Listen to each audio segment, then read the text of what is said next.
Welcome to Tiny Learners TV. Subscribe to our channel for more amazing stories. Thank you. The Ugly Duckling by Hans Christian Andersen. The countryside was lovely. It was summer. The wheat was golden and the oats were still green. The hay was stacked in the low-lying meadows. There lay great woods around the fields and meadows. There were deep lakes in the midst of the woods. In the sunniest spot stood an old mansion surrounded by a deep moat.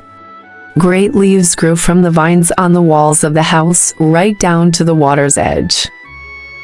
Some of the leaves were so big that a child could use them as an umbrella. In the depths of a forest, a duck was sitting in her nest. Her little ducklings were about to be hatched. At last, one egg after another began to crack. "Cheep, cheep," the duckling said. "Quack, quack," said the duck. "How big the world is," said all the young ones. But the biggest egg was still there, and then she settled herself on the nest again. "Well, how are you getting on?" said an old duck who came to pay her a visit. "This egg is taking such a long time," answered the sitting duck. "The shell will not crack, but the others are the finest ducklings. They are like their father." "Let me look at the egg which won't crack," said the old duck. "You may be sitting on a turkey's egg. I have been cheated like that once." "Yes, it's a turkey's egg. You had better leave it alone and teach the other children to swim. I will sit on it a little longer." At last, the big egg cracked. How big and ugly the baby was! "That is a very big duckling," she said. "None of the others look like that. Can he be a turkey's chick? I will soon find out. I will make him go into water." The next day, the mother duck with her family went down to the moat. She said, and one duckling jumped in after another. The big ugly one swam about with them. "No, that is no turkey," she said. "Quack, quack. Now come with me and I will take you into the world. Keep close to me all the time. Be careful of the cat." The first day passed, and everything was fine. Afterwards, matters grew worse and worse. The poor duckling was chased and harassed by all the ducklings because he was very ugly. The ducks bit him, the hens pecked him, and the girl who fed them kicked him aside. Then he ran off and soon came to a great marsh where the wild ducks lived. He was so tired and miserable that he stayed there the whole night.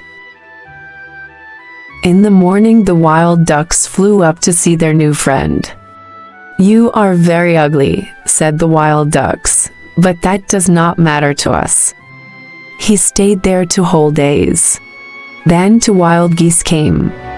Just at that moment, the sound of bang, bang was heard, and both the wild geese fell dead among the reeds. It was a terrible shock to the poor duckling.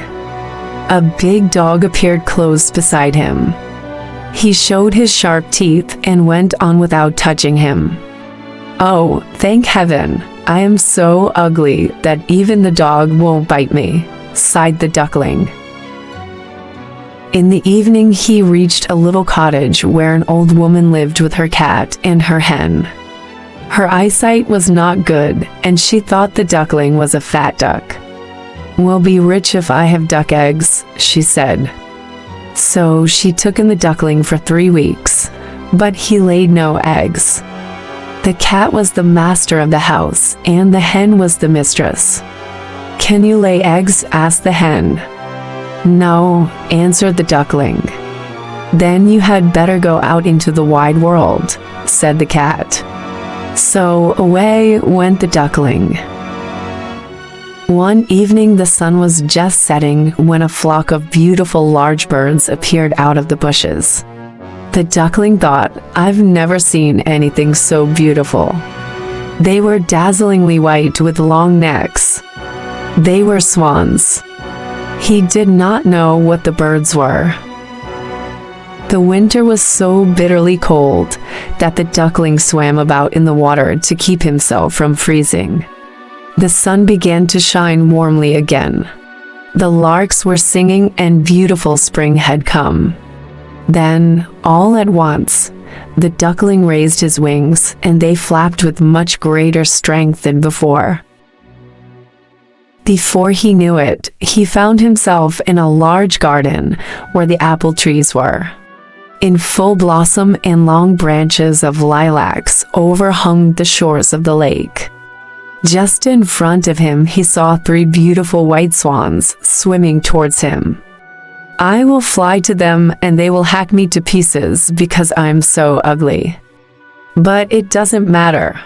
I would rather be killed by them than be bitten by the ducks or pecked by the hens." So he flew into the water and swam towards the swans. They saw him and darted towards him. "Kill me, oh, kill me," said the poor duckling, and he waited for his death, bowing his head towards the water. But what did he see in the clear water? He was no longer a dark gray ugly bird. He was himself a swan. Some children came into the garden with corn and pieces of bread, which they threw into the water. The smallest child shouted with joy, "There's a new one." The other children shouted, "Yes, a new one has come." He said to himself, "I never dreamed that I could be so happy when I was the ugly duckling."